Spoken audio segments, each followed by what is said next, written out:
Bismillahirrahmanirrahim. Assalamualaikum warahmatullahi wabarakatuh.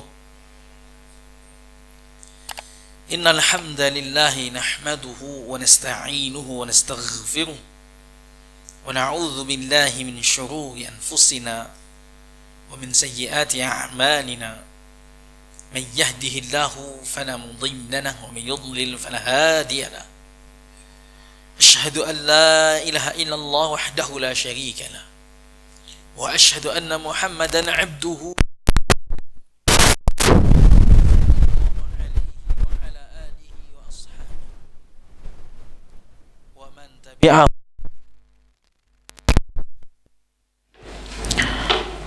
قال الله تعالى: يا أيها الذين آمنوا اتقوا الله حق تقاته ولا تموتن إلا وأنتم مسلمون. وقال أيضا: يا أيها الناس اتقوا ربكم الذي خلقكم من نفس واحدة وخلق منها زوجها وبث منهما رجالا كثيرا ونساء واتقوا الله الذي تساءلون به والأرحام إن الله كان عليكم رقيبا. وقال أيضا: يا أيها الذين آمنوا اتقوا الله وقولوا قولا سديدا يصلح لكم أعمالكم ويغفر لكم ذنوبكم ومن يطع الله ورسوله فقد فاز فوزا عظيما. أما بعد فإن أصدق الحديث كتاب الله وخير الهدى هدي محمد صلى الله عليه وسلم وشر الأمور محدثاتها فإن كل محدثة بدعة وكل بدعة ضلالة وكل ضلالة في النار. Kaum muslimin wal muslimat, saudaraku seiman, rahimani wa rahimakumullah. Pertama, tidak lupa marilah kita banyak bersyukur kepada Allah Subhanahu wa taala, di mana Allah Subhanahu wa taala masih memberikan kita nikmat iman. Kemudian Allah jadikan kita sebagai penuntut ilmu. Kita berada di tempat yang semoga Allah Subhanahu wa taala jaga, Allah berkahi ini, Allah kembangkan. Kita mulai di sini mengaji, dan ini adalah pertemuan pertama. Marilah kita meluruskan niat kita. Untuk apa kita datang ke sini? Untuk apa kita menuntut ilmu ini? Karena insya Allah niat kita yang saleh, yang karena Allah, Allah akan mudahkan semua urusan kita. Wabil khusus,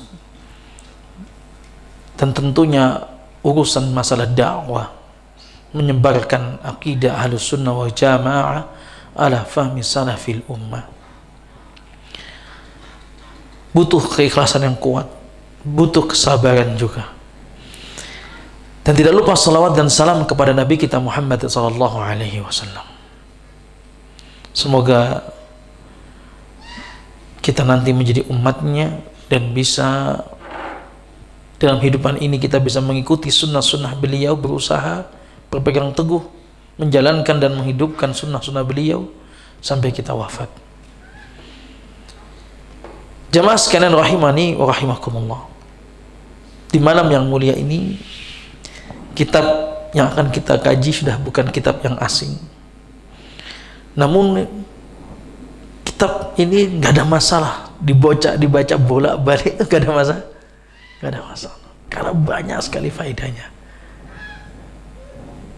yaitu kitab Arba'in An-Nawawi, kitabnya Imam An-Nawawi. Di dalamnya ada 42 hadis yang ditambahkan oleh Ibnu Rajab 8 hadis sehingga menjadi 50 hadis. Dulu saat kami masih SD saya menghafal ini di pondok dulu. Dikaji bolak-balik, mungkin nggak tahu berapa kali kata udah kitab ini.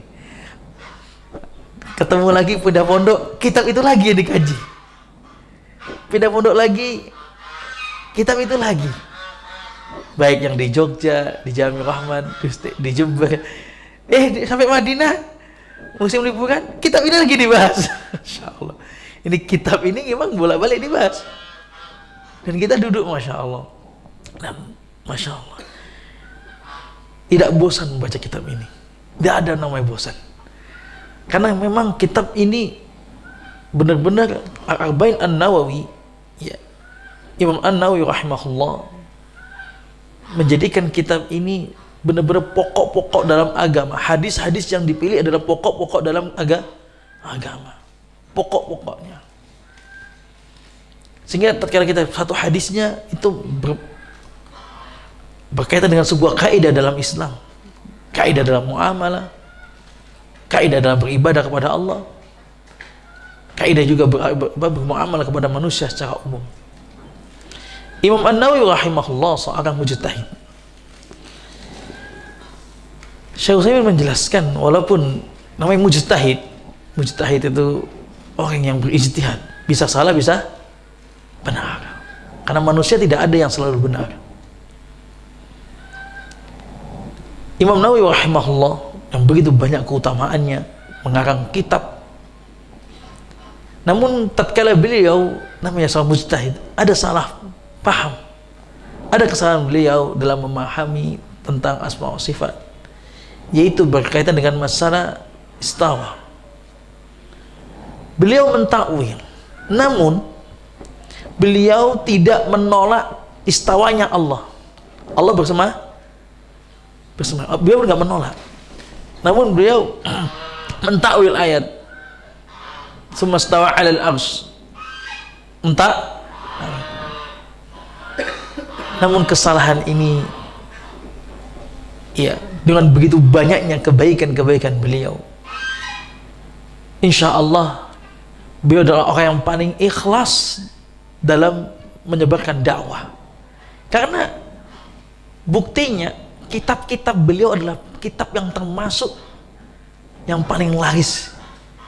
Kitab Riyadhus Shalihin di semua masjid ada, dibahas semuanya. Bukankah siapa yang paling ikhlas? Dia yang paling abadi. Jadi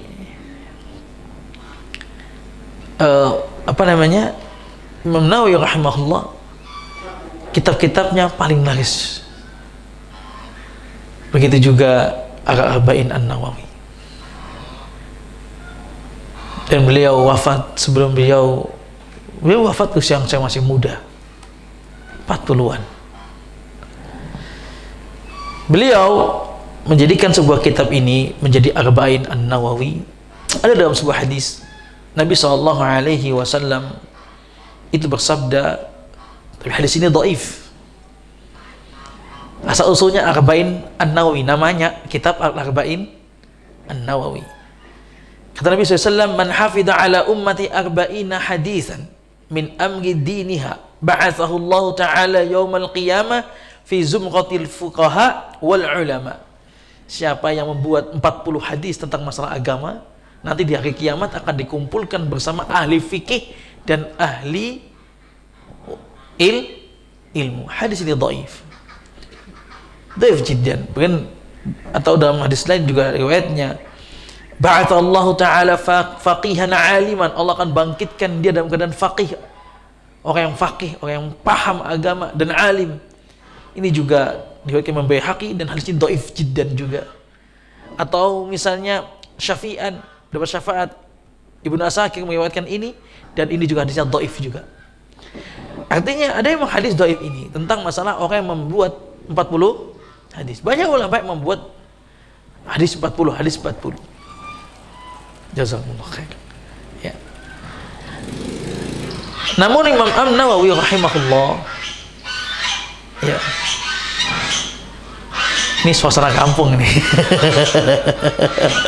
Ini asiknya ini. Namun Imam An-Nawawi rahimahullah, ya, membuat hadis ini, ya, bukan karena hadis-hadis tersebut, tapi seperti hadis misalnya yuballigha syahidu minkumul ghaid, agar orang yang hadir itu menyampaikan ke orang yang gaib. Banyak orang yang nggak tahu hadis disampaikan oleh Imam Nawawi, ditulis sehingga bisa tersebar. Atau Nabi SAW bersabda, "Naddarallahu mra'an sami'a maqalati", terus kemudian faballaghaha farubba hamila fikin ghairu faqihin wa rubba hamila fikin ila man huwa afqah minhu. Nabi SAW bersabda, naddarallah, Allah memberi naddarah. Naddarah itu itu keindahan, secara bahasa kecemerlangan. Allah memberi keindahan, kecemerlangan kepada orang yang mendengar hadis Nabi, kemudian disampaikan dan ditunaikan. Itu hadis Nabi disampaikan, mendengar, disampaikan. Allah memberi keindahan, maksudnya keindahan dalam hidup di dunia maupun di akhirat. Orang yang menyampaikan hadis-hadis Nabi SAW. Tidak semua orang yang membawa fikih dia ada faqih, dan ada orang yang faqih namun di sana ada orang yang lebih faqih daripada dirinya. Hadis ini membuat Imam Nawawi rahimahullah ta'ala yang untuk menulis hadis Arba'in an-Nawawi. Walaupun beliau tidak menjadikan 40, namun dijadikan 42. Biasa orang Arab seperti arba'un sekitar itulah, 40 baru biasa, tidak masalah. Kalimat itu mencakup sudah. Kemudian namun beliau di sini yang paling pokok. Wa qad ra'aitu jam'a arba'ina aham min hadha kullihi wa hiya arba'una hadits mustamilatan ala jami' dzalik wa kullu hadisin minha qa'idatun 'azimatun min qawaidid din. Setiap hadis yang akan disampaikan Imam Nawawi ini, kata Imam Nawawi sendiri mengatakan dalam mukadimah itu, ada sebuah kaidah yang agung, berdasarkan kaidah yang agung dari kaidah-kaidah agama. Waqad wasafahu ulama, dan para ulama memberikan sifat bi anna madar al-Islam alaihi, tentang hadis-hadis yang 42 yang disampaikan Imam Nawawi. Kata para ulama, kata Imam Nawawi, para ulama mensifati itu termasuk hadis-hadis porosnya Islam, hadis-hadis utama dalam Islam. Hadis utama. Berarti ini sudah kita nih enak, nggak perlu baca Sahih Bukhari, Sahih Muslim semuanya. Sudah Imam Nawawi ini dah pilih dari beliau belajar hadis bertahun-tahun, dikumpulkan, dan ya summa altazimu fi hadzal arba'in takuna sahihah. Terus aku juga komitmen, kata beliau Imam Nawawi, hadis semua ini semua sahih. Wa mu'addamuha fi sahih Bukhari wa Muslim.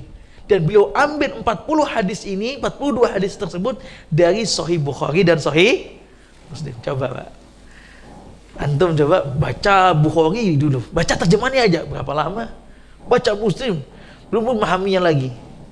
Ini sudah beliau baca alul hadis. Beliau juga termasuk memiliki syarah Sahih Muslim, punya kitab syarah Sahih Muslim beliau. Beliau udah juga alul hadis. Beliau sudah kemudian dikumpulkan hadis penting-penting beliau atas apa yang beliau pelajari, jadilah 40 hadis. Ini pilihan ini luar biasa, sehingga dipakai di seluruh, bisa dikatakan seluruh pondok belajar ini. Bukan karena seluruh pondok itu belajar, tapi karena ini memang harusnya setiap muslim itu belajar ini, harusnya setiap muslim wajib, apalagi yang udah berumah tangga. Karena apa? Dari rumah tangga dia bawa kepada Allah. Faqidu syai' la yu'ti. Orang nggak punya ilmu nggak bisa di kepala rumah tangga, terus dia mau beri apa kepada anak istrinya? Hanya uang, hanya ekonomi, dan itu tidak ada rasa, akan hilang seketika. Tapi kalau dia belajar ilmu agama, dan utamanya termasuk ilmu Arba'in Nawawi ini insya Allah bisa memberikan sesuatu kepada keluarga, karena belajar kaidah-kaidah Islam. Wa adzkuruha mahdhufatal asanid. Terus beliau potong dalam hadis Arba'in Nawawi itu tidak ada sanadnya, nggak disebut kan, langsung poin sahabatnya. Kenapa? Liyashula hifdhuha, agar mudah dihafal. Ini wa ya'ummu intifa'u biha, biar lebih umum lagi, bermanfaatnya lebih mencakup ya. Intinya jamaah rahimani Allah, kitab ini jangan dianggap udah biasa, udah ini, enggak. Kita bolak-balik ngaji Dan insya Allah banyak faedah. Jangankan kau jenengan, saya sendiri baca lagi, oh iya, sama saja. Murojaah, bahkan ada hal yang baru, oh iya, belum pernah saya ambil, belum pernah saya ini, belum pernah saya baca. Masya Allah, syukur-syukur dihafal, karena di siapa pendek, sebulan sekali ya, berarti setoran. Setoran. Tapi bila ada jamaah yang mau setoran hadis karena setor hadis itu juga butuh Ustaz, dibatulkan bacaannya biar lebih kemudian mantap juga gitu. Saya siap, ada jamaah sudah ngapalin sebulan sekali, anak sini pada isya mau setor atau sebelum maghrib setoran, monggo sebentar semenit dengerin hadis semenit, monggo jamaah yang mau menghafal kemudian disetorkan ke kita, saya sih siap mendengarkannya. Atau mungkin sebelum kajian ada satu orang yang sudah hafal, mau apa namanya, membaca silahkan gitu. Tapi ya nggak apa-apa, namanya belajar itu semangat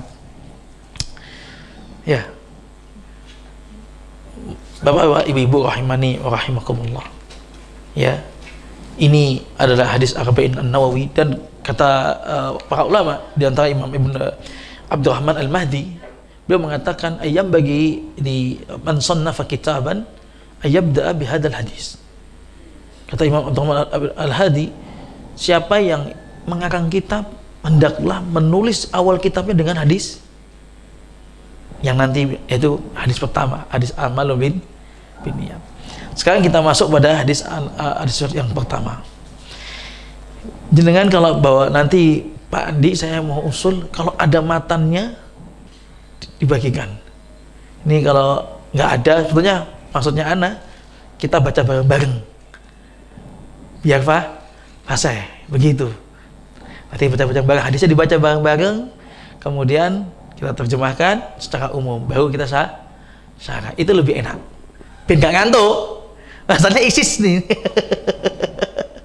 Biar tidak ngantuk ya, karena ini nggak semuanya bawa bukunya ya, saya baca sendiri.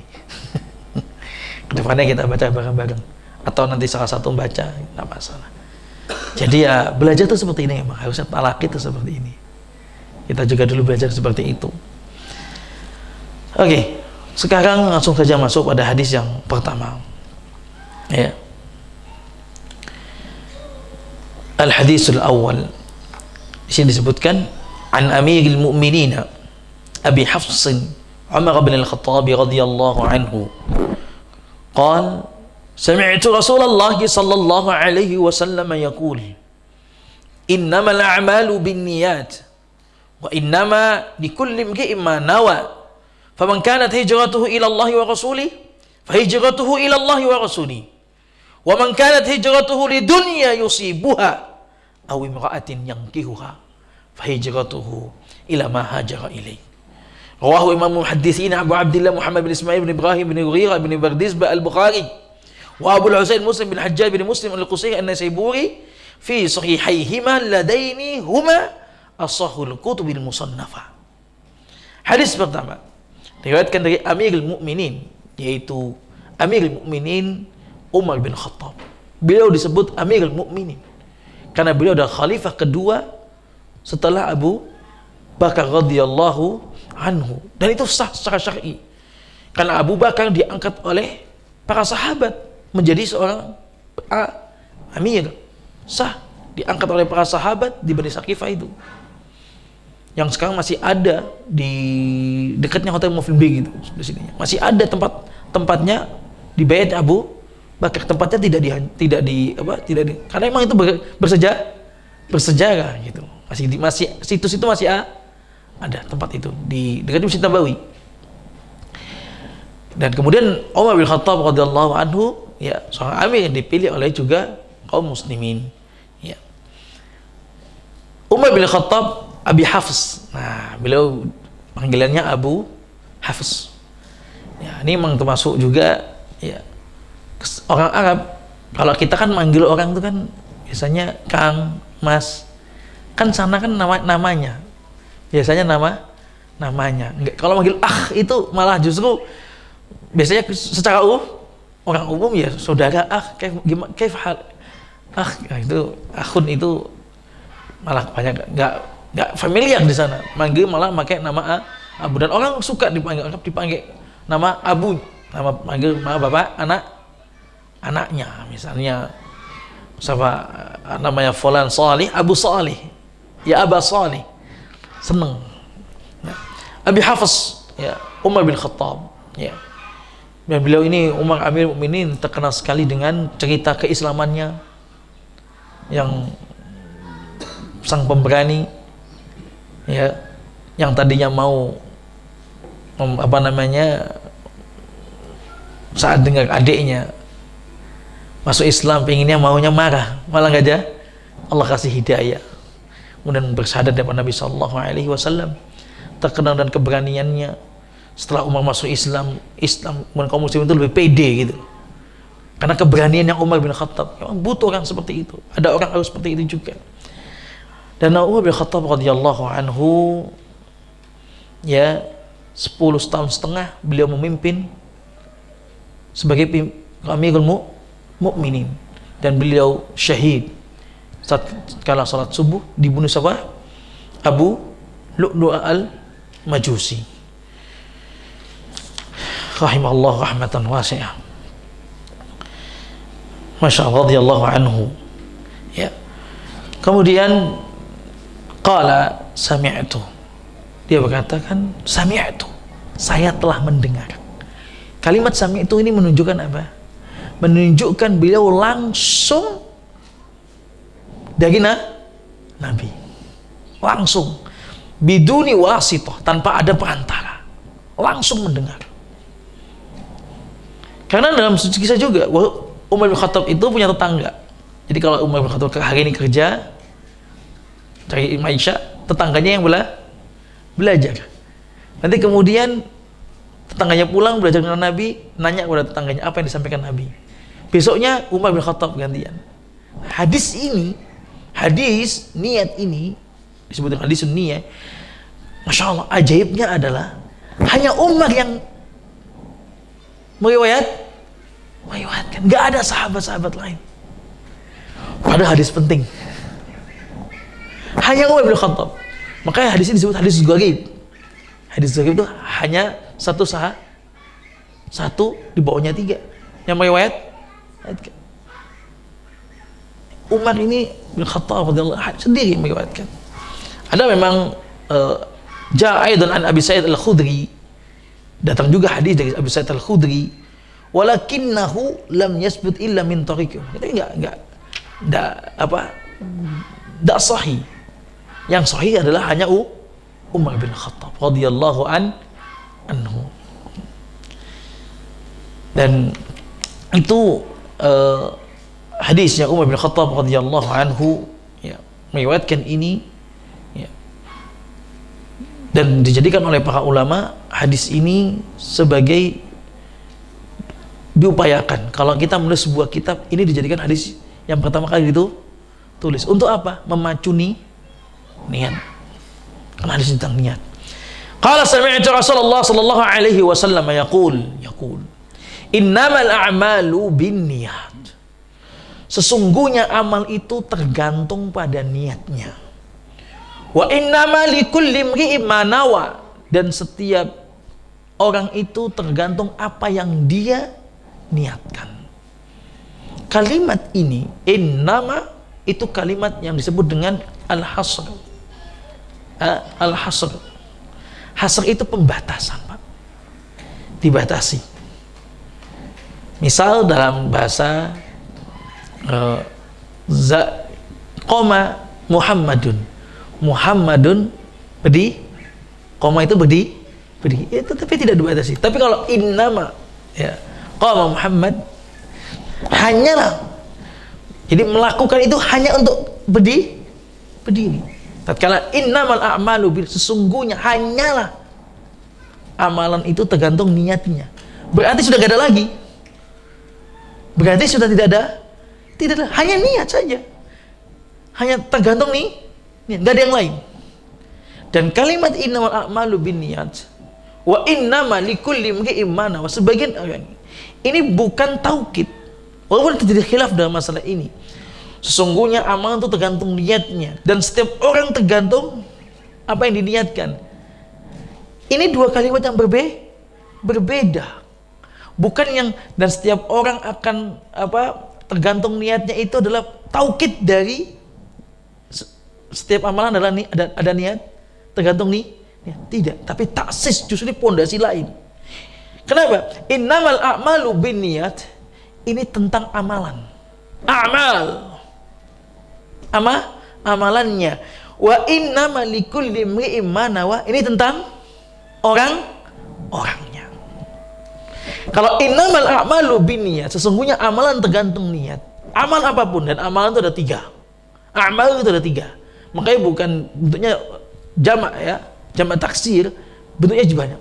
Karena amal itu ada amal qalbi, seperti zikir, mengingat Allah, muhasabah dan sebagainya. Dan niat itu sendiri adalah sebuah ibadah dalam hati. Niat itu sendiri adalah sebuah ibadah. Ada amal an-nutq, al-lisan kata Syekh Utsaimin, atau amal bil qaul, amalan dengan ucapan. Seperti juga baca Al-Qur'an. Atau amal bil jawarih, amal dengan anggota badan, seperti salat, seperti jihad. Nah, semua amalan, baik yang hati, baik yang ucap, baik yang anggota badan, semuanya kembali kepada satu titik, yaitu niat. Itu niat. Jadi ini pembatasan benar, hanya itu. Dan ini berkaitan dengan amalan.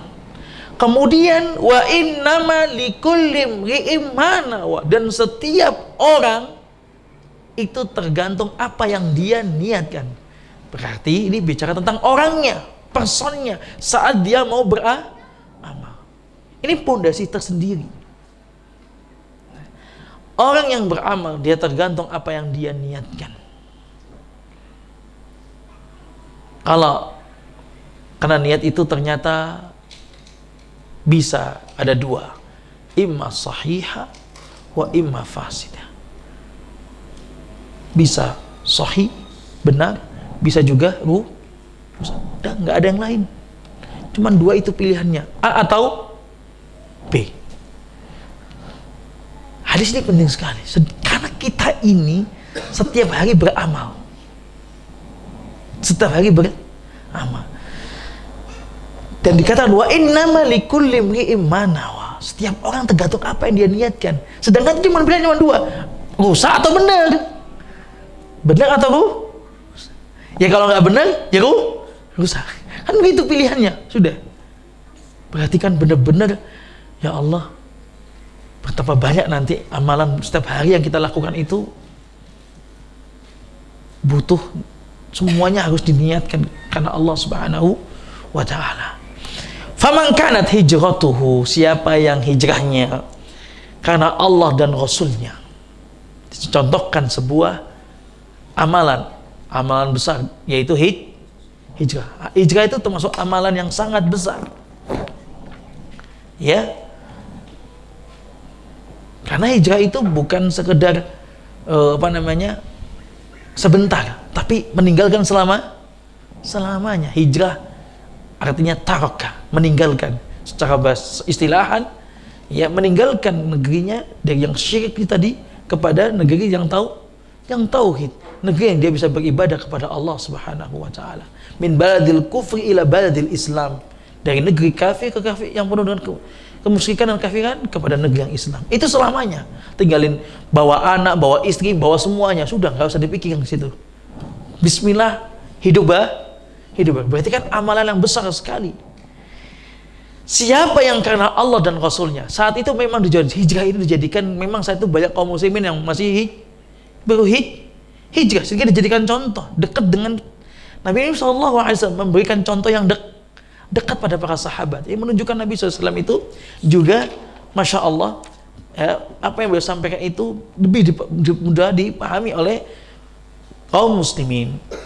Dikasih contoh hijrah. Siapa yang hijrahnya karena Allah dan Rasulnya, fahijratuhu ilallahi wa rasuli, maka hijrahnya untuk Allah dan Rasulnya.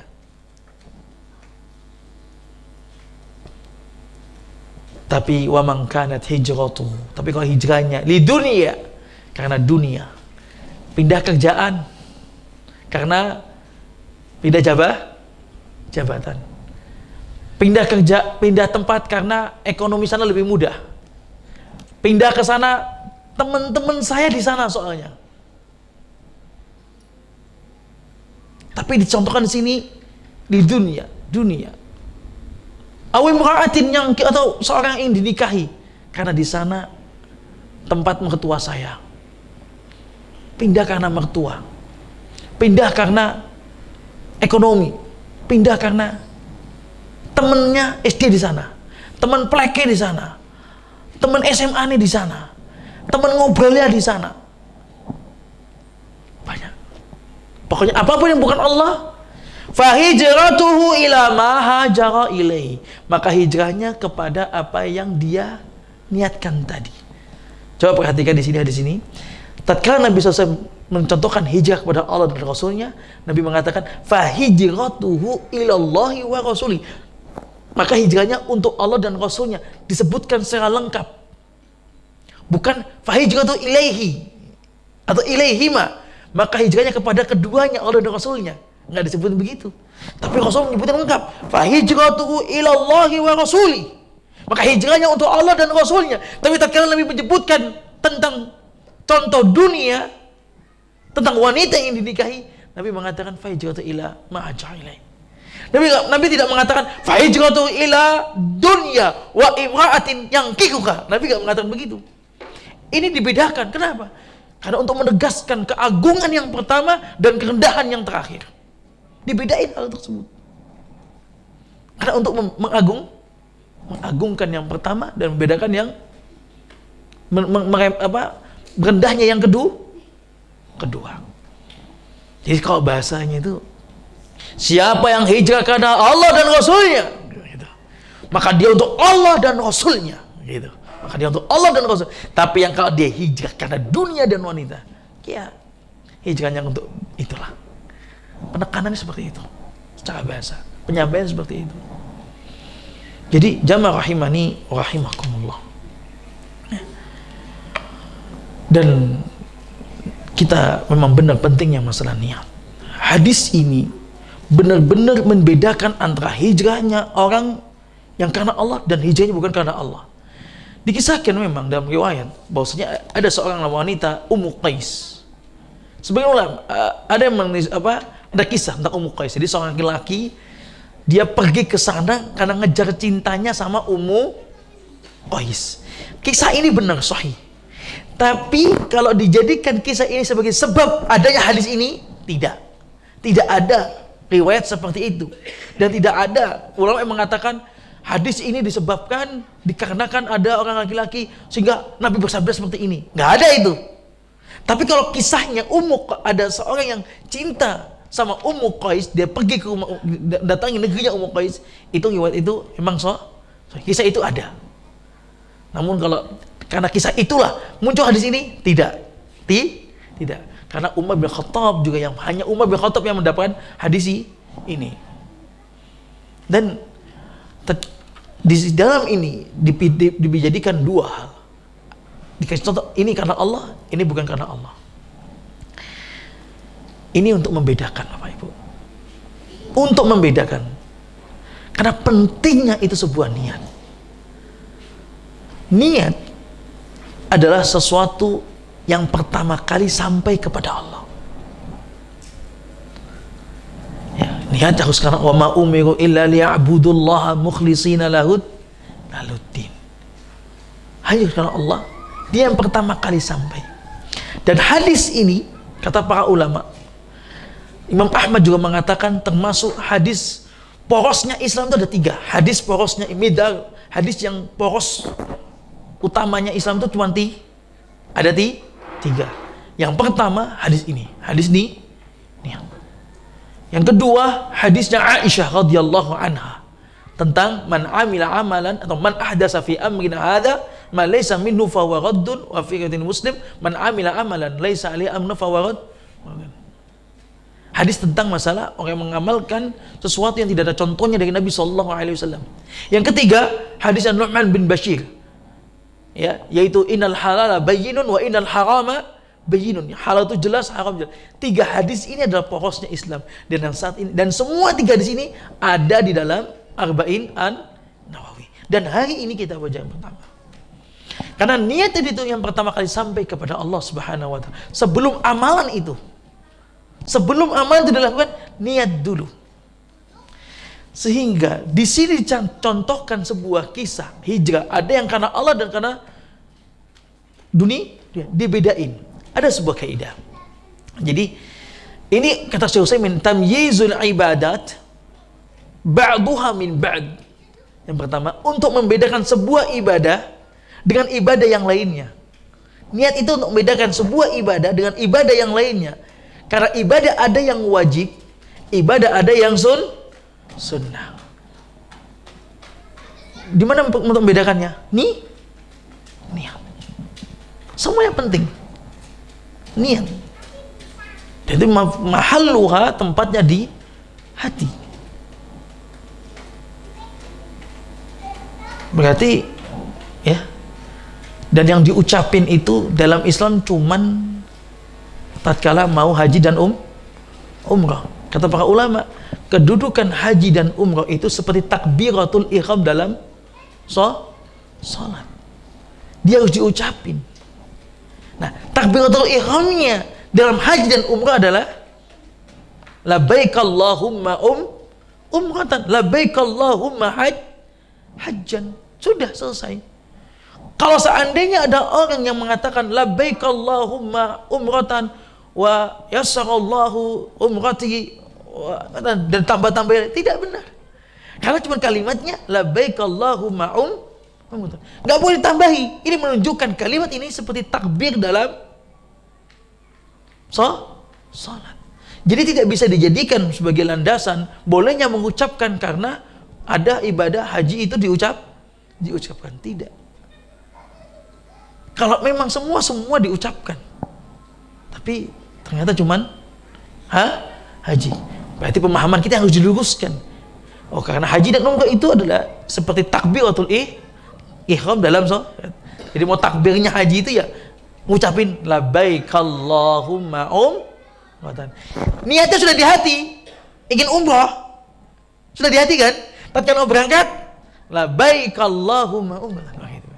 Seperti kita mau sholat duhur, niatnya udah di hati. Tatkala mau sholat, Allahu Akbar, begitu. Jadi karena sering dijadikan sebagai dalil bahwasanya bolehnya melafatkan. Nah, jadi niat itu untuk membedakan antara ibadah dengan ibadah yang lainnya. Ada yang wajib, ada yang sunnah. Ada sholat wajib, ada sholat sunnah. Tahiyatul masjid, ada sholat fardu, ada sholat nafilah, sholat sunnah, ba'diyah, qobliyah, ada. Kayak tadi jenengan kesini, Pak. Tadi anak-anak saya tanya itu, sholat apa antum? Tahiyatul masjid. Ini bukan masjid ini pendopo ini. Tahiyatul pendopo. Berarti kalau kita kesini niatnya apa? Qobliyah atau ba'diyah, sudah selesai. Jangan tahiyatul masjid. Kebiasaan tahiyatul masjid terus sini sholat tahiyatul masjid. Maka kalau tahiyatul masjid ini bukan masjid, maka tidak sah niat jenengan. Tidak diterima oleh Allah. Ini pentingnya niat itu. Suatu yang wajib kok jenengan niatin sunnah. Sholat wajib itu 5 waktu tuh wajib, jenengan niatnya sholat sunnah, tidak sah sholat jenengan. Sholatnya wajib kok dianggap sunnah, itu udah gak sah, karena salah dia dalam meniatkan. Tapi itu di hati semuanya.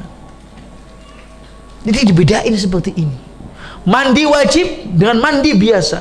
Nah, kemudian kedua, yang pertama tadi tamyizul ibadat an ba'duha an ba'd. Ibadah wajib dengan ibadah yang lainnya, yang sunnah, mungkin fardu kifayah, mungkin fardu ain, mungkin sunnah muakkadah.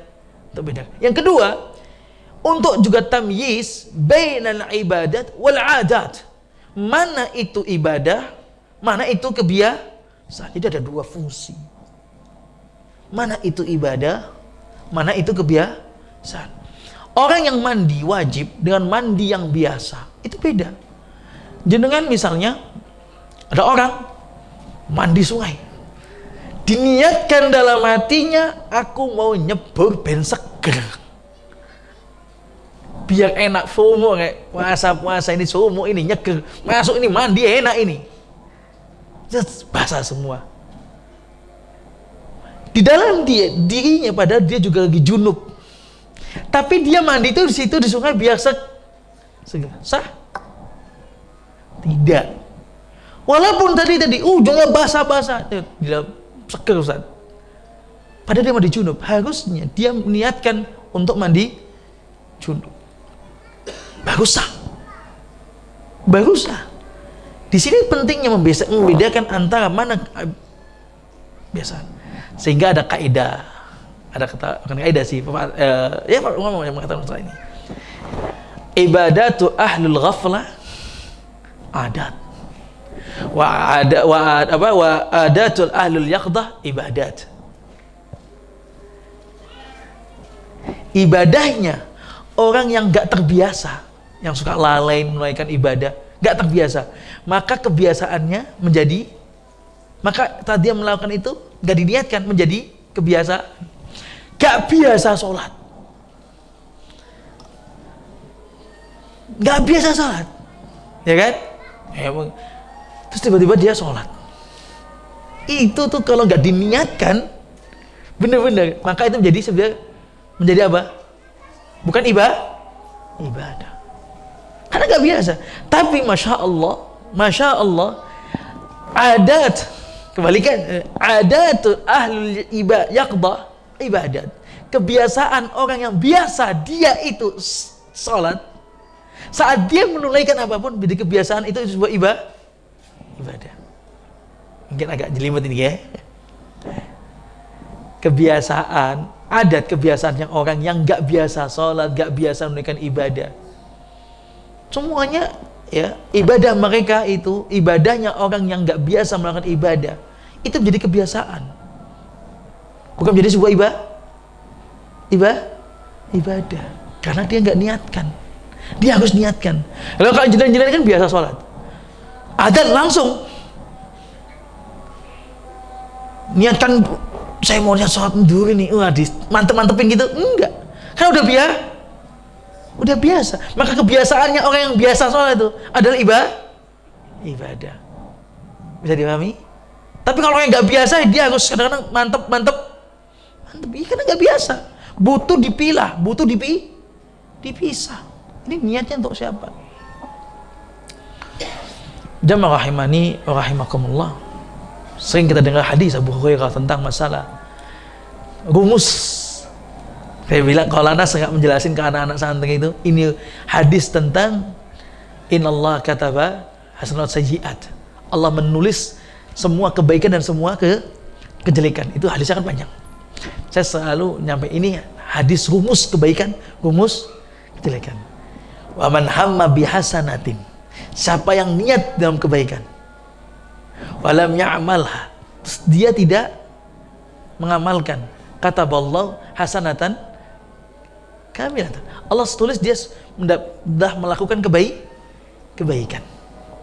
Rumusnya kebaikan, dia cuma niat, belum melakukan karena mungkin udzur syar'i, karena lupa, karena ketiduran, karena sakit nggak jadi, maka dia ditulis kebaikan satu kebaikan. Kalau dia wa man hamma bihasanatin fa'amilah biha, terus dia mengamalkannya, fa'amilaha, dia mengamalkannya, kataballahu 10 asyra hasanah ila 700 dhifin ila ad'afin katsirah. Ditulis kalau dia niat mengamalkan, ditulis 10 kebaikan sampai 700 kebaikan, sampai tidak terhingga. Kalimat sampai dari 10 sampai 700 sampai tidak terhingga karena niat. Makanya orang yang datang ini, datang kita semua kajian di sini, antum datang, niat antum sudah mulai tadi niatnya karena apa? Pahala antum dan pahala saudara kita beda. Duduknya sama, capeknya sama, dengerinnya sama, nilainya beda. Sekarang luruskan niat antum, biar menjadi suatu yang lebih dari 700 dalam segala hal. Hanya masalah meluruskan. Dalam tatkala perang Tabuk, kata Nabi SAW, ada di Madinah laki-laki di atas tidur dia tergeletak sakit, tidak lewat lembah, tidak ikut perang, tidak melewati panjangnya jalan, tidak lewati sungai dan sebagainya, lembah-lembah itu, tapi dia, kata Nabi SAW, syarakukum, dia sama nilai pahala karena apa? Niat. Mungkin saat ini ada permisah yang saat ini teman-teman yang online mendengarkan ini tidak langsung di sini, bisa saja pahala antum dengan teman-teman yang offline di sini sama, karena antum terlalu jauh mungkin. Tapi kalau datang ke sini, tambah mantep. Lebih lah, lebih. Iya. Tapi kalau antum nonton online di rumah karena sambil nyantai, ayo mengurangi pahala itu. Karena bilang sambil nyantai, pahalanya nggak sepertinya datang sih ke sini. Tinggal rubah niat toh ini. Tinggal rubah. Masalahnya itu kan rumus kebaikan. Seperti kalau rumus kejelekan, aman hamma bisa iatin, terus dia kebaikan, niat nggak jadi, malah dapat satu kebaikan. Kenapa dapat satu kebaikan? Karena dia takut karena Allah. Meninggalkan maksiat adalah ibadah. Gitu. Ibadah. Tapi kalau dia meninggalkannya karena gak sempet, ya bukan. Tapi kalau dia melakukan, maka Allah nulis hanya satu dosa. Coba, kebaikan, kemudian 700 kebaikan sampai berlipat tidak terhingga, itu gak pasti, tergantung niat antum. Tapi kalau dosa ditulis satu. Ini menunjukkan bagaimana Allah itu lihat niatnya antum. Yang mahal di sisi Allah adalah niat. Saat berinfak 2.000 kepada tukang parkir, karena orang nggak diniatin ibadah, kita diniatin mobilku dijagai, motorku dijagai, ya tak kasih itu. Karena itu nggak dapat pahala. Tapi kalau niat, dia telah memberikan kebaikan kepada saya dan kita balas kebaikan karena Allah. Ya, ini pentingnya kita tuh berilmu, ternyata harus berilmu dalam sebuah niat. Ada yang jadi kebiasaan tadi itu. Kebiasaan emang bayar pakai, kebiasaan gitu loh, bukan menjadi ibadah. Tadi itu. Ini segala hal harus kita 2.000 bisa jadi 20 juta, 200 juta. Wow. Bisa saja, tergantung niat kita. Maka jamaah rahimakumullah, ya. Dari masalah niat ini, tentang ada rumusnya kebaikan, rumusnya kejelekan, maka benar-benar harus kita perhatikan semua amalan kita. Kita itu bisa selamat insya Allah. Kalau karena bukan niat, kita nggak selamat. Tatkala Allah berfirman, "Wa ma khalaqatul jinna wal insa illa liya'budun." Tidaklah aku menciptakan jin dan manusia kecuali untuk beribadah kepada Allah. Allah meminta kita itu 24 jam beribadah kepadanya. Benar tidak? Dan kita tidak mampu untuk itu. Sudah, kita tidak mampu. Siapa yang mampu 24 jam beribadah? Tapi karena kemuliaannya Allah yang dilihat adalah hatinya antum. bagaimana mengagungkan Allah, melihatkan Allah. Kita berangkat kerja yang cari dunia karena Allah, menjadi pahala. Infak terbaik pada keluarga. Dalam mendidik anak, ada orang ya punya anak, ya diopeni lah, karena tanggung jawab. Kalau nggak gitu penjara nanti. Karena itu, bayangkan begitu mungkin nggak diniatkan, ini amanah dari Allah, dididik oleh dirinya, titipannya Allah, dia harus didik karena Allah nitipi. Ya berarti apa? Harus juga karena Allah nitipi. Ya saya melakukan ini karena Allah. Bayar SPP, bayar iuran, ngasih sangu, semua itu harus karena Allah. Jangan bayar sekolah karena SPP bulanan memang. Itu anggap cuma tulisan, itu tulisan saja, kewajiban, tapi niat kita harus luruskan. Dan kewajiban Ustadz masalah, ya sudah. Kalau antum sekedar jadikan itu kewajiban, sebagaimana kewajiban cari nafkah tadi itu, sekedar kewajibannya, artinya harus dilakukan. Kalau nggak dilakukan nanti anak saya bermasalah dong, nanti anak istri saya nggak. Hanya karena itu beda dengan karena Allah. Bisa bahaya ya, kita bisa tidak dapat ibadah, kita bisa tidak dapat pahala dari apa yang kita keluarkan untuk keluarga kita. Tapi kita niatkan ini untuk anak, infak kepada anak. SPP sebagai infak untuk apa?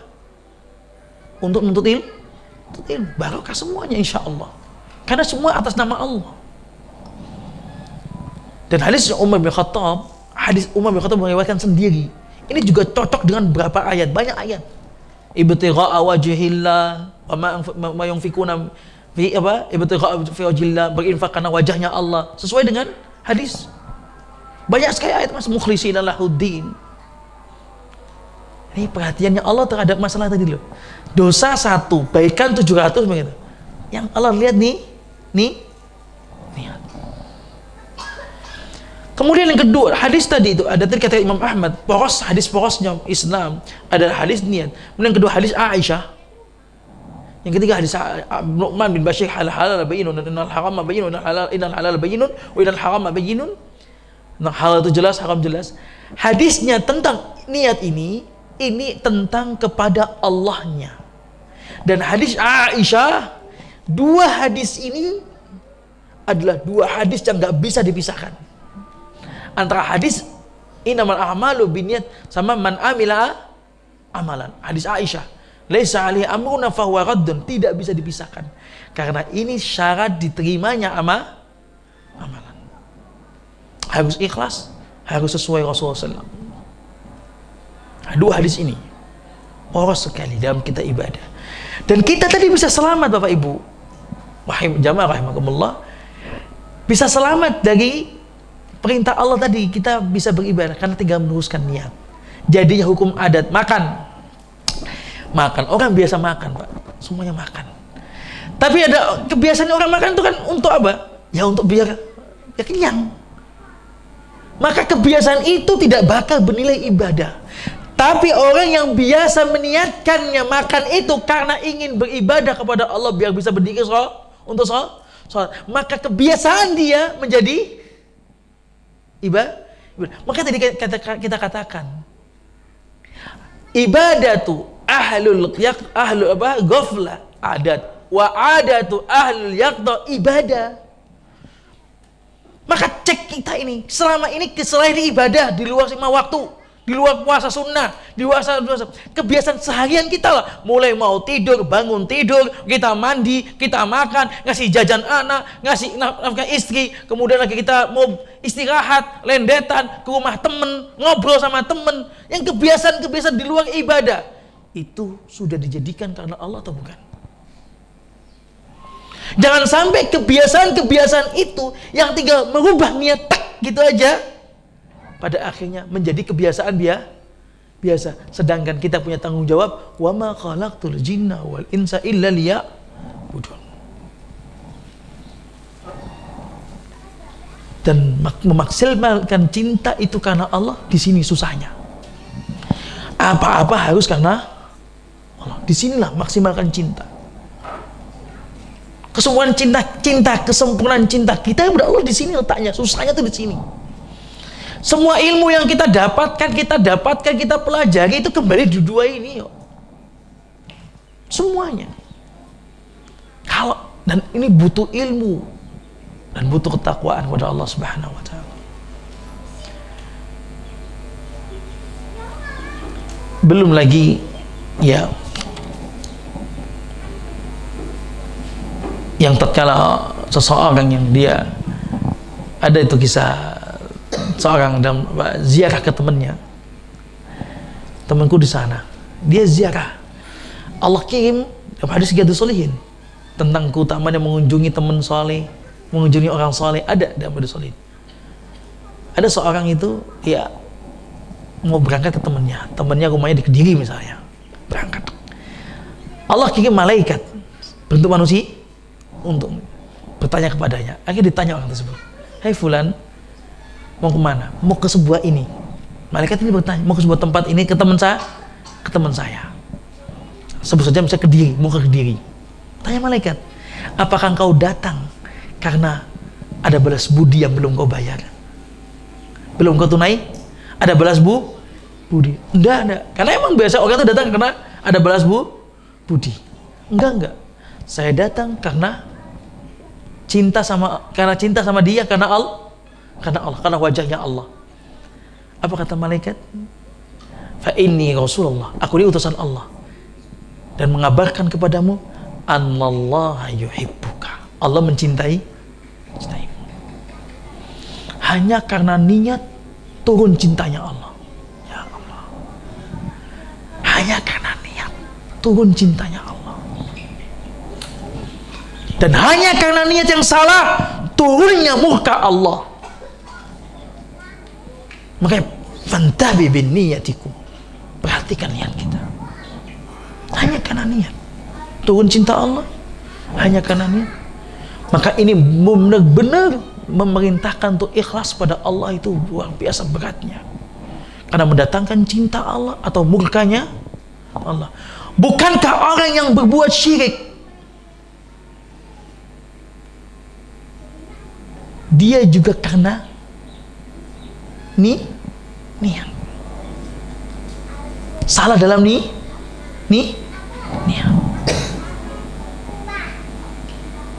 Yang dia sebetulnya tidak mengilmui niat itu, dilakukan karena Allah. Di mana salah niatnya, Pak? Dia ngomong karena Allah. Tidak. Tetap dia karena batu ini memiliki sesuatu spesial. Kalau nggak karena batu ini spesial, nggak mungkin Anda datang. Karena nggak kuburan ini bagus, nggak mungkin Anda datang. Gitu loh. Karena itu masalahnya. Bukan karena Allah. Seperti itu kedua setelah ini. Tapi Allah nggak bisa dibohongi. Makanya anta ja'ala lillahi niddan, kau jadikan sekutu. Itu sekutu, berarti yang kedua. Makanya orang yang berbuat syirik mengatakan saya untuk Allah kok. Nggak mungkin. Itu dijadikan kedua Allah. Kalau memang itu karena Allah, ya sudah semua kuburan aja sekalian. Untuk Allah, datang semua kuburan aja. Gitu. Harusnya begitu kan? Tapi kan tidak. Karena ini, kuburan ini. Nah, karena ini tuh, karena ini dulu tuh. Mukaddimahnya karena apa? Sama halnya kita itu tatkala pindah karena teman SMA aku di sana. Terutama teman-teman hijrah. Ya. Kita hijrah atau kita tinggal kemudian dekat dengan teman-teman yang sudah ada kajian di situ. Jangan sampai antum tinggal di situ niat yang pertama karena dunia. Konco deketku di situ, temen istriku ngumpul semua di sana. Ini dunia ini dunia ini. Jangan. Kita ngumpul ke situ untuk menyelamatkan agama kita karena Allah. Itu dulu. Karena ada teman dekat, ada itu plus. Tapi banyak bisa hati-hati masalah niat ini licin sekali, Pak. Licin perkaranya. Set gitu. 11-12 itu karena temanku di sono sudah ngaji semua kok. Ya kan salah ya Ustaz. Temanku sana mengaji. Iya, nggak apa-apa. Kita ngucapin itu nggak apa-apa. Tapi jangan sampai karena itu. Misalnya ada kampung misalnya di sebuah tempat sebut aja Mojokerto. Situ ada tempat teman-teman ada masjid, ada kajian, ada sebanyak teman-teman anak-anak situ juga situ. Di sana juga ada. Di sana juga ada. Di Kediri misalnya, sebuah tempat yang juga sudah seperti itu. Tapi di sini sebetulnya secara maslahat dia, ya, di sini lebih baik sebetulnya. Di Kediri lebih baik, karena di sini lebih banyak ilmunya, lebih banyak bisa selamat agamanya, kan gitu. Yang di sini, ya sebetulnya ada mudarat, tapi koncoku ngumpul di sini semua. Terus dia pindah ke sini karena temen, bukan karena agamanya. Tapi kalau ini tentu salah Pak, tentu salah. Makanya benar karena niat Allah. Saya kesini itu bukan milih ini benar-benar karena Allah. Milih ke dia atau Mojokerto karena Allah. Karena Allah apa tanda buktinya? Tanda buktinya kan Allah adalah kita untuk nyelamatin agama kita itu. Berarti kita karena Allah. Nggak ada embel-embel. Pas kita kesana ketemu teman kita, ketemu ini. Tapi ya mesti awalnya teman-teman, ayo pindah ke sana. Lah aku di sana kok. Mainnya di situ loh. Mainnya di situ loh. Nah, itu sebagai motivasi saja. Jangan sampai dijadikan nih. Kajian di sana enak. Nah, mesti makan soto. Nah, sana nggak enak, yang sini nggak enak. Jajan tok. Minumnya air putih, yang sana es teh. Beda. Wallah ini bahaya ini. Mulai ngegas sampai tempat, gak dapat pahala itu. Buang-buang waktu dan bukan karena Allah. Soto tok dapat pulang dapat soto itu. Aduh, soto tok tapi dia habis bensin berapa, habis waktu berapa yang akan ditanya oleh Allah Subhanahu wa taala. Tapi dia datang enggak lihat, ada kajian di sana. Di tempat masjid ini. Kajian. Sudah datang aja. Nggak lihat tempatnya mana, mau ini Ustadz apa namanya tentu Ustadz ya harus dilihat ya maksudnya ini kemudian nggak melihat apa plus-plusnya dari sisi tempat, dia nggak melihat itu. Inilah orang yang wajah karena mencari wajahnya Allah, ini yang dapat cintanya Allah itu seperti ini. Berat masalahnya. Agungnya niat cinta itu menjadikan orang yang tadinya berzina, nggak pernah sholat, menjadi masuk surga karena keagungan dia sama Allah. Ya, maka termasuk juga kadang-kadang ngapunten, mohon maaf, boleh nggak Ustadz kita mencari agama itu milih-milih Ustadz karena Ustadznya enak ya nyampe no, ya ini nggak enak ya gitu. Jadi nggak datang itu karena Ustadznya enak apa nggak enak. Anak beritahu antum, kita kalau kajian di Masjid Nabawi itu nggak ada syekhnya itu kemudian enak gitu ngomongnya, nggak ada candanya, nggak ada. Belajar majelis sanad itu 3 hari itu, Kamis Jumat itu mulai jam 3 udah datang, nggak ada namanya canda tertawa dengerin hadis nggak ada. Datang karena ilmu yang disampaikan kalau Allah kalau Rasul dan penjelasannya jelas dengan dalil yang sahih itu. Kalau karena itu datangi. Tapi kalau karena Ustadz enak ini terus datangi, hati-hati. Bisa saja niat itu menjadi malapetaka buat antum. Tapi semoga Allah meluruskan niat kita. Ada Ustadz Firanda datang, rame. Ada Ustadz Anwar sini, yuk rame. Tuh berarti niat antum lurus karena Allah.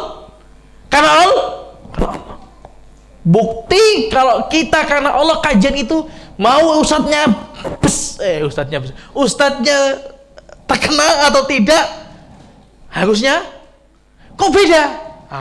Itu butuh dicek niat kita. Saya nggak mengatakan antum nggak niat, tapi mungkin sudah niat kenal, tapi belum sempurna. Anda tidak mengatakan ini niatnya nggak bagus, enggak, Anda nggak mengatakan gitu. Mungkin, tapi yang jelasnya kok bisa beda. Sama-sama kalau memang karena mencarinya karena Allah, nggak begitu dong. Di sini juga Allah pahalanya sama, yang di sana juga Allah pahalanya sama, kan sama. Itu bukti kalau kita itu benar-benar lurus karena Allah. Ini ada begitu juga masalah pondok dan sebagainya. Saya juga mau mondok di kita, mau mondok di sana, sembarang kau. Saya selalu nggak harus di sini, Pak. Orang daftar ke pondok anak itu, Bapak Ibu. Nggak harus di sini, Pak. Yang penting anak antum tuh seneng kalau anak cocok. Antumnya bisa kewajiban antum sesuaikan kantong. Nggak harus. Karena di sana juga dapat ilmu, di sini juga dapat ilmu. Kalau di sana mainan nggak dapat ilmu, di sini juga mainan nggak dapat ilmu. Sama-sama. Bisa dapat ilmu, bisa juga tidak. Kalau lebih bagus lagi, ya itu kan yang kondusif. Iya, sudah. Semua tidak ada pondok itu yang ngajak kejelekan, nggak ada. Tapi kita ini masalahnya daftar anak itu dong. Pondok itu nyetak orang jadi soleh otomatis, jadi ulama langsung. Kan pikiran kita begitu. Padahal pondok nggak ada nyetak orang. Yang nyetak itu kan Allah. Pondok hanya mentransfer ilmu, yang nanti hidayah tidak, itu Allah sudah. Ngasih dia ilmu itu Allah sudah. Jadi itu sana sini sama. Tinggal luruskan niat. Anaknya diluruskan niatnya, orang tuanya diluruskan niat. Kalau anak-anak sering tak arahkan, kamu awalnya datang sini niatnya karena siapa? Niatnya karena orang tua Ustaz yang nyuruh. Di awal begitu, nggak apa-apa. Karena belum paham nanti pelan-pelan. Tapi ke orang tua ini bahaya. Loh, kenapa di situ? Ya, biasanya didahulukan fasilitas.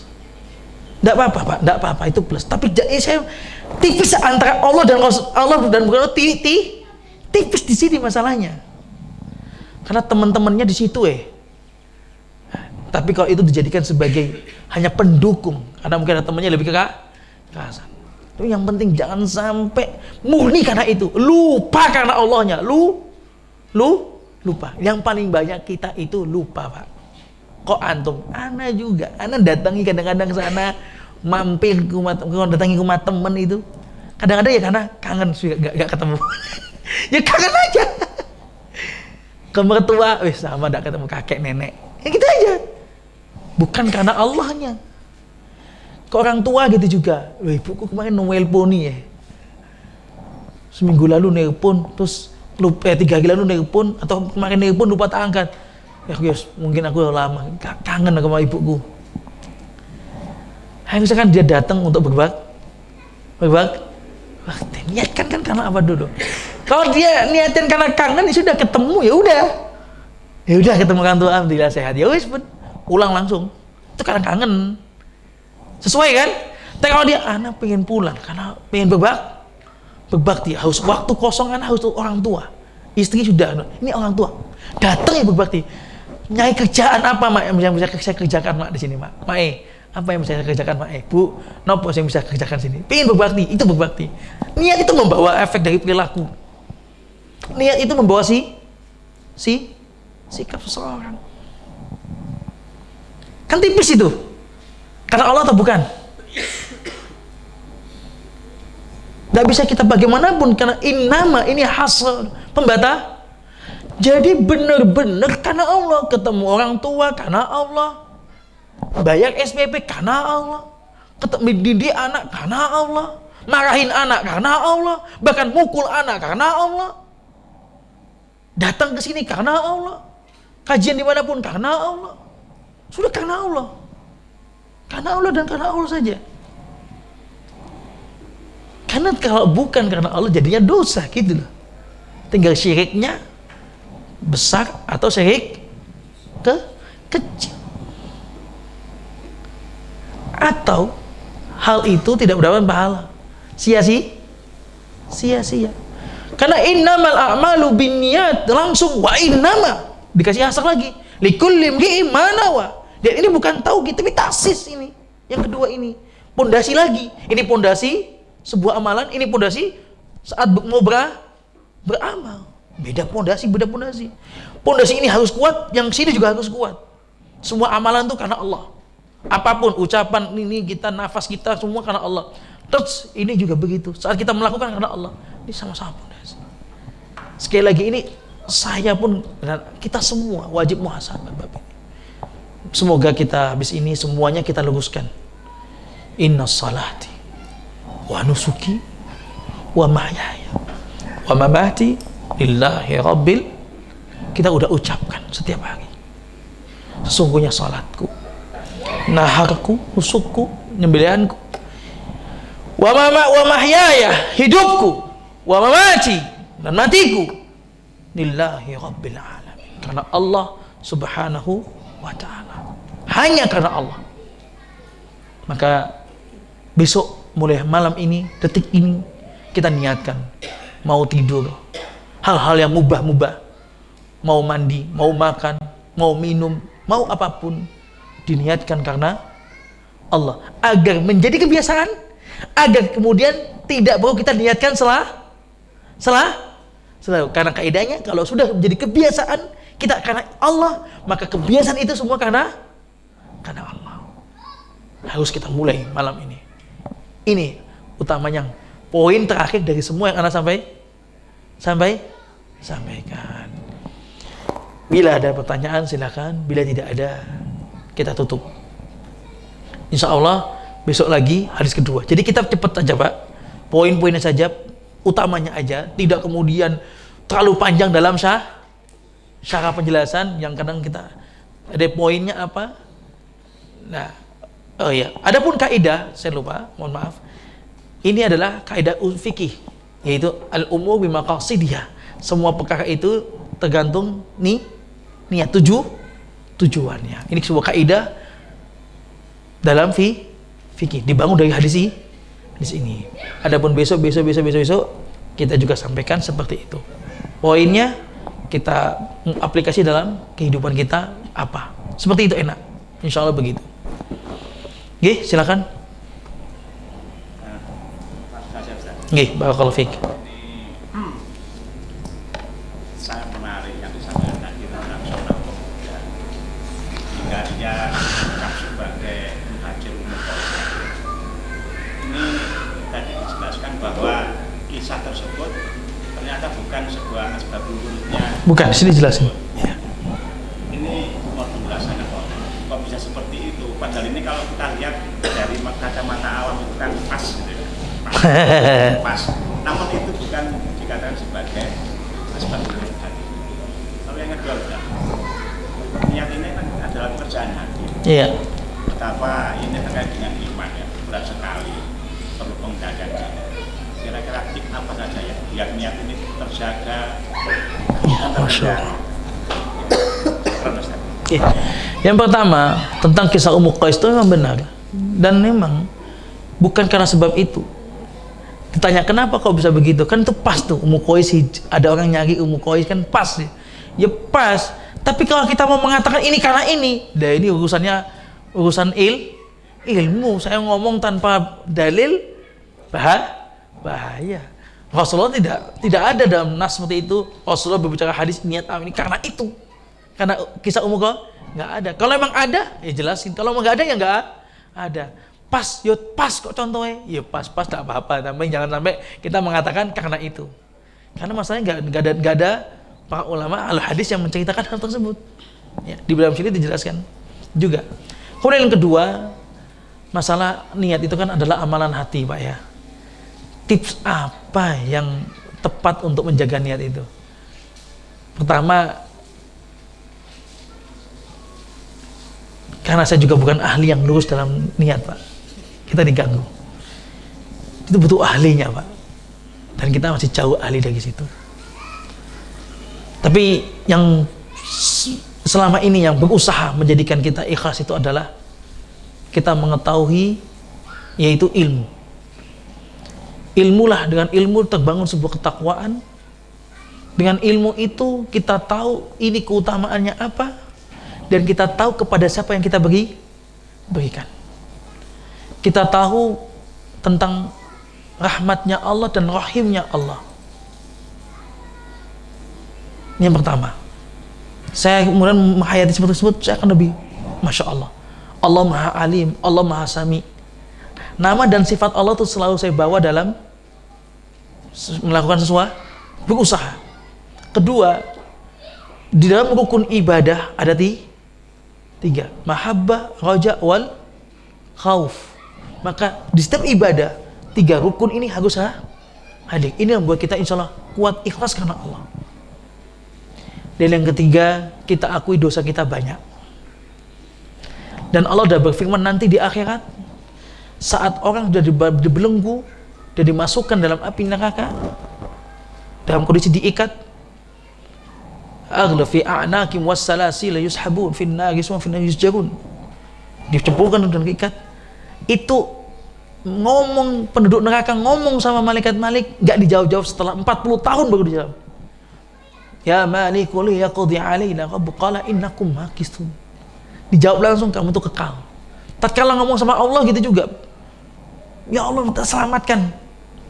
Allah selama di dunia Maha Rahim, Allah selama di dunia Maha Pengasih, Maha Penyayang, Maha mengampuni. Sebesar apapun, sebanyak apapun dosa kita, selama belum datang kematian, sebelum sakaratul maut, maka semua diterima oleh taubat kita. Nasuha 100% lembaran putih. Kan gitu. Tapi kalau udah masuk neraka, kita takut banyak dosa kita. Takutnya nanti, karena nanti Allah kita tersiksa itu dijawab sama Allah setelah ribuan miliaran tahun, baru Allah jawab. Apa jawabannya Allah? Awalam nu'ammirkum, bukankah sudah aku kasih usia? Udah 70 tahun, 50 tahun lalu kemana saja? Bukankah sudah aku kasih usia? Itu jawabannya Allah, singkat gitu aja. Ngomong, udah rasakan. Udah. Maksudnya dikasih usia ini, maka usia kita ini yang pendek dan panjangnya siksaan kita nanti, hisab kita. Ada hisab alam kubur, alam barzah, ada sisa yaumul padang mahsyar. Panjangnya dengan usia kita yang pendek, gitu loh. Maka ikhlas ini yang paling membantu kita dalam membesarkan pahala, mengagungkan pahala, kan gitu kan? Maksudnya dalam artian membesarkan pahala sehingga datanglah ridha Allah. Kita hanya cari ridhonya Allah. Jadi kita muhasabah, dosa kita banyak. Kadang-kadang kita itu terlena dengan Allah ngasih kebaikan itu 700 kali lipat loh. Kadang kita terbesit, setannya juga gitu. Setannya juga tahu, setannya itu. Gak apa-apa dosamu sedikit, pahalamu masih banyak. Kamu udah punya iman, kamu udah ngaji salaf. Timbang kayak gurung. Dimotivasinya masih seperti itu. Padahal, leo teko gak mesti ya. Itu datang juga bukan karena Allah. Karena Allah. Pas karena Allah, datang orang, kita terganggu niat. Dan gitu. Coba dimuhasabah, apa yang sudah kita lakukan karena Allah? Kayaknya kok gak gampang nyari jawaban itu. Gak gampang. Tadi anak ngajar, iya ya, lupa saya karena Allah. Itu loh. Tadi anak ngasih orang itu infak, iya karena kasihan. Coba dikenungkan, apa yang karena Allah? Maka sedikit. Apa yang karena Allah? Sebutin 3. Kayaknya susah itu. Tapi kalau itu karena Allah, makanya ada satu niat saja yang karena Allah diterima Allah, itu kita udah bahagia insya Allah. Bismillah. Ya, yang 3 itu kita muhasabah dosa. Dan usia kita pendek, hanya 60-70 tahun. Dan itu akan ditanya oleh Allah. Dan terakhir, begitu nikmatnya saya merasakan fa'alaha kalimatul la ilaha illallah. Al-iman bid'un wa sab'una syu'bah. Iman itu ada 70-an cabang. Fa'alaha kalimatu la ilaha illallah wa adnah imatatul adha 'anit thariq. Yang paling tinggi itu ada kalimat la ilaha illallah, yang paling rendah adalah membersihkan kotoran dari di tengah jalan, gangguan tengah jalan. Kalimat la ilaha illallah ini menunjukkan keikhlasannya, semua hidupnya karena Allah. Benar-benar itu tinggi sekali, Pak. Yang kadang-kadang kita ini pengennya langsung tinggi. Aku yakin kok. Kadang orang merasa, Anda yakin Allah itu Maha Esa, hanya Allah yang berhak disembah. La ilaha illallah nafyun wal isbat, tahu sudah. Setelah itu sudah merasa Anda sudah la ilaha illallah. Kadang-kadang kita terpancing di sini. Padahal ada kotoran tengah jalan, ada duri, nggak mau bersihkan. Yang paling rendah aja nggak dilakuin, ngarep yang paling tinggi. Itu kita terlena dengan kalimat itu. Tatkala kita sudah tahu bahwasanya Allah Maha yang sembah, sekarang kita sudah merasa iman paling tinggi. Dan padahal kita belum diuji itu. Belum diuji. Orang gampang lah, Pak, diuji iman kita. Ada kajian hari ini, tapi maghrib ini dengan juga ada bisnis, Pak, menguntungkan. Atau gampang lah, Allahu Akbar, Allahu Akbar. Ada orang ini mau pitung bisnis ini, mau jual rumah jenengan. Ini orangnya mau beli rumah, harganya 3 kali lipat. Jenengan beli 100 juta, dia beli 300 juta. Udah ada nih, Allahu Akbar, Allahu Akbar, dilayani atau sholat dulu. Pas gini nih baru mikir, iya ya, kita ini ngomong tadi la ilaha illallah, tahu. Kita tahu ilmunya, aplikasinya ini loh, beli gedes kita ini. Aplikasinya ini loh. Ya, kalau kita mungkin, Pak, ya jangankan jenengan, mungkin saja waliyadzubillah kita bisa terganggu. Ya wis dah. Apalagi orangnya juga nggak sholat. Kasiannya nggak sholat juga. Mau kita aja sholat sungkan. Terus hitungan saya. Sholat itu fikihnya panjang, waktunya panjang. Duhur asar itu panjang. Hitungan saya lah. 300 juta ya. 300 juta ini masalahnya. Kalau dia sholat kan gampang, Pak. Kalau dia sholat di ikhwan kita juga, ayo ngaji sholat dulu yuk. Nah, enak itu. Gak sungkan kita. Lepas segini. Tadi ngomongin la ilaha illallah itu paling tinggi, Pak. Apa semua karena Allah. Itu intinya tidak syirik, benar-benar mentauhid, murni tauhidnya itu paling tinggi. Inilah susah. Dimulailah dari yang paling rendah. Bersihkan apa? Kerja bakti gak pernah datang. RT-nya aja kerja bakti, sibuk kajian gitu ya. Astagfirullahaladzim. Anak ada yang mikir, Pak, Ahad sana ada kajian, tapi kamu antum kerja bakti, mana yang lebih utamakan? Kerja bakti, Pak. Wallah kerja bakti, Pak. Ustaz Sabik tuh. Ustaz Sabik. Ini kerja bakti, antum ke ahlu kampung situ, ini undangan, wajib didatangi. Yang itu bukan undangan. Kecuali antum panitia. Kan banyak orang izin. Pak RT nggak kerja bakti. Saya sih ada pengajian ini. Teman-teman ngumpul sana semua. Nah itu amaliyah kita itu berarti belum. Ini termasuk. Padahal kerja bakti itu termasuk bagian dari iman. Fakta kita mana? Insya Allah di sana ada ustadz itu. Nanti bisa kita waktu kesempatan lain. Tapi kan banyak terjadi seperti itu, Pak. Nanti anak ngomong gini, ustadz ini sukanya ngomongin orang ustadz. Ini lapangannya begitu, Pak. Anak juga sekarang tinggal di kampung, Pak. Anak tinggal di kampung saat ini. Kan selama ini anak tinggal di pondok. Baru kali ini tinggal di kampung. Udah 6 bulan mungkin ya, 5 bulan ya. Kerasa banget susahnya. Kerasa, Pak. Kerasa. Tapi harus berani, Pak. Alhamdulillah. Sebelum datang, Anda udah nemui Pak RT, Pak RW, datang semuanya. Sana sampaikan, saya ini temannya ini di kampung sini banyak terkenal kan. Bapak ini, kebetulan saya udah kenal duluan. Sebelum masuk kampung itu sudah kenalan, Pak. Sengaja, Pak, datang situ untuk kenalan dulu sama orang-orang ini. Nggak tahu kok saya mau tinggal di situ. Saya udah kenalan dulu. Saya temenin Pak itu loh, Pak. Ah, gitu situ. Kebetulan di salah satu situ ada orang kayanya. Nah, biasanya orang kan lihat orang kaya gitu kan, orang mampunya itu ya, punya perusahaan. Saya temennya Pak itu. Setelah itu saya datang, insya Allah Pak, saya juga ini kita punya pondok, saya jelasin saya punya pondok gini. Setiap bulan nanti janda-janda sini kita kasih beras. Anak awal harus kita datang kita ke sebuah tempat harus ngasih kebaikan. Bagi seorang dai ya. Jangan saya punya pondoknya saja untuk santri, tapi bagaimana untuk masyarakat itu penting sekali. Saya untuk kasih. Itu sebelum anak tempat tinggal di situ sudah disampaikan. Pak RT mungkin awalnya bingung. Sopo iki wong iki. Cucuk ngasih janda beras. Ya biar pas lasakan memang. Biar cari tahu. Oh, nyarilah tahu dengan teman yang sebutin nama tadi. Otomatis beliau akan nyari tahu. Itu Pak siapa toh? Dan kemudian teman anak kenalnya baik. Oh, itu Ustadz ini.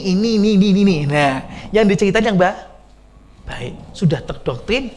Ustadz ini datang baik. Bawa visi misi baik. Branding seperti itu dulu. Anak belum tinggal itu. Masih kenalan dulu. Emang sengaja Pak, karena masalahnya banyak hal. Tinggal sudah. Langsung kita kasih beras dan sebagainya. Habis itu Agustusan kemarin. Agustusan, Lebaran, puasa. Anak jadikan momen itu. Anak Masya Allah ya, puasa sepele Pak. Beli gorengan apa? Kan tangga rumah itu ada 20, ada kesini tuh ya sekitar 20-an sekitar itu 20 kakak. Beli aja Pak, beli 3.000-an apa itu? Bukaan itu loh.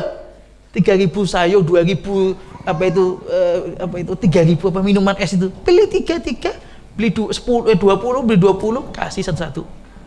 Ramadan itu satu-satu kita kasih kampung. Yang ngasih anak saya. Tak suruh ngasih, bukan saya, anak-anak saya. Orang bingung. Acara nopo niki? Yang betul ngasih aja. Nabi itu kalau Ramadan, dan nanti tanya Pak RT kan, Ustaz tuh, saya jawab, Nabi itu kalau Ramadan Pak, ngasih Pak, memang Pak, kalau Ramadan, ya gitu. Nah, anak-anak di situ Lebaran, malam Lebaran pada takbiran, ke musola saya kan musola, sudah gitu juga, musola, ya, TPA di situ, anak kasih Quran, kita kasih, nah itu Lebaran anak-anak ngumpul itu, tak panggilin. Malam ini malam Lebaran, bakso gratis semuanya. Sepele. Tapi lah itulah harus kita lakukan. Nah, Ustaz apa nggak punya waktu harus ngajar? Ya ngajar juga. Ya ini juga. Tapi ini kampung nih kita. Dan alhamdulillah sampai saat ini baik semua Pak. Walaupun tahu nggak sependapat. Inilah harus kita lakukan. Di mana kita harus bermanfaat buat orang lain. Diuji keikhlasan kita. Kita ini baik hanya orang yang kita kenal doang, yang teman sesalaf doang, atau yang tidak. Diuji itu. Saat Anda di kampung itu diuji. Ada bantuan ini anak kasih ke salaf doang, atau yang teman-teman saudara yang belum ngaji juga. Itu diuji niat saya. Dan itu harus jujur. Kan kaidahnya siapa yang membutuhkan. Mau yang sama, bukan. Sudah. Yang kedua, diuji juga. Yang lebih dekat. Di situ ternyata memang benar saya merasakan ujian itu. Ujian. Kemarin khataman, Agustusan, kalau biasanya RT sana dangdutan. Yang RT kita ini alhamdulillah bikin kajian. Gus apa gitu, saya diundang. Saya bilang saya tidak bisa hadir, mohon maaf, karena saya juga ada kajian. Nah, benar. Nah, cuman saya kirim teh. Kita kirim teh dan kopi, kajian acaranya kok. Acara kajian. Agustusan ini. Acaranya kajian. Ya lebih baik. Ya saya kasih jagongan. Masalahnya kajiannya depan rumah saya. Jadi duduknya itu saya tawarkan, kalau kurang karpet, saya punya karpet. Masalahnya depan rumah saya. Kayaknya dia bukan di nutup jalan dan soalnya. Dan itu depan rumah saya. Apa yang bisa saya lakukan? Kecuali kalau itu acara-acara seperti itu. Ya itu hal-hal yang harus kita lakukan. Itu diuji niat seperti itu. Jangan tanya gimana hukumnya, itu beda lagi nanti. Agak panjang jelasnya. Nah itu aja.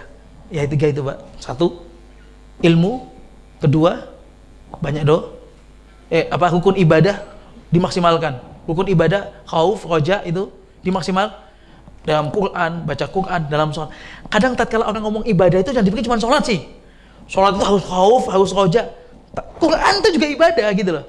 Tatkala juga berbakti juga ibadah, semua ibadah harus ada khauf, roja, mahabbah. Yang utama mahabbah itu. Yang ketiga, banyaknya dosa dan waktu kita cuma pendek. Semoga insya Allah kita menjadi orang yang bisa meluruskan nih ya. Yang terakhir, memang niat itu harus selalu diingat setiap saat. Jadi maka di antara dosa ya, la tu'akhidna bi nasina, apa itu? Jangan kau ya Allah, kami ya, jangan kau ambil ya Allah, jangan kau siksa kami terhadap apa yang kami lupa. Di antara apa? Lupa meluruskan niat. Itu termasuk dosa itu. Termasuk dosa, lupa meluruskan niat. Termasuk itu. Ada lagi silakan. Allah. Pak Puji kalau nanya satu tapi panjang ya jawabannya. Masalahnya. Oke. Amalan tentang ibadahnya. Sama kita ibadah. Itu ada beberapa niat itu boleh apa? Ya, amalan tergantung ibadah. Sekarang kalau beberapa niat itu satu Pak, yang karena Allah. Itu akhirat. Bila ada dalam perkara dunia tercampur perkara dunia, jangan sampai perkara dunia itu melebihi. Nah, itu aja kaidahnya. Jadi jangan nanya singkat, saya juga jawabnya singkat. Ya itu aja kaidahnya. Jangan sampai perkara dunia, misal tadi itu anak zaman sekarang suka ngapal Quran. Ya jangan sampai dimotivasi nanti dapat sekolah mudah loh. Ya mohon maaf, jangan sampai kita iming-imingi anak kita, keluarga kita itu dengan niat karena dunia. Karena Allah dulu Pak, karena Allah dulu harus diajari. Karena Allah akan mengangkat orang yang menghafal Quran. Itu jelasin keutamaannya. Nah, kalau nanti baru yang kedua terakhir, ya di sana nanti insya Allah hafal, nanti kemudahan kalau mau sekolah beasiswa itu lebih mudah, baru diungkapin. Itu nomor sekian. Bukti kalau kita itu dunia itu nomor kita niatnya karena Allah, ada urusan dunia itu nomor sekian. Ya, penjelasan kita itu biasanya dengan spontan itu ya, yang dari hati. Pertama langsung spontan ada urusan dunia.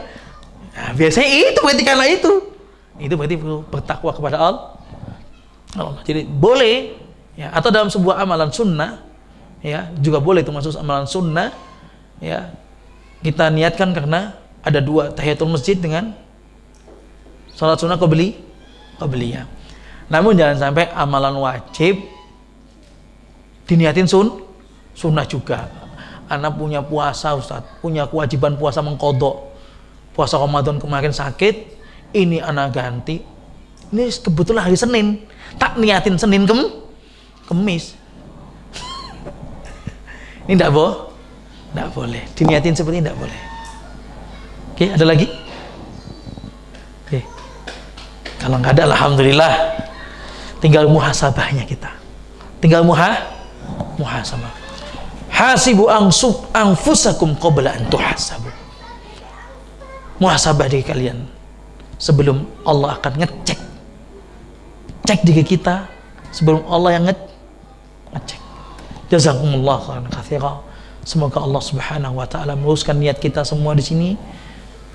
Ya, meluruskan niat kita sini, ngaji kita di sini, dan semoga Allah beri kita istiqomah di dalam ngaji ini. Dan semoga Allah Subhanahu wa taala berikan banyak kebaikan dari ilmu yang ini, menjadi kita lebih takut kepada Allah Subhanahu wa taala. Subhanakallahumma bihamdika asyhadu an la ilaha illa anta astaghfiruka wa atubu ilaik. Wassalamu alaikum warahmatullahi wabarakatuh.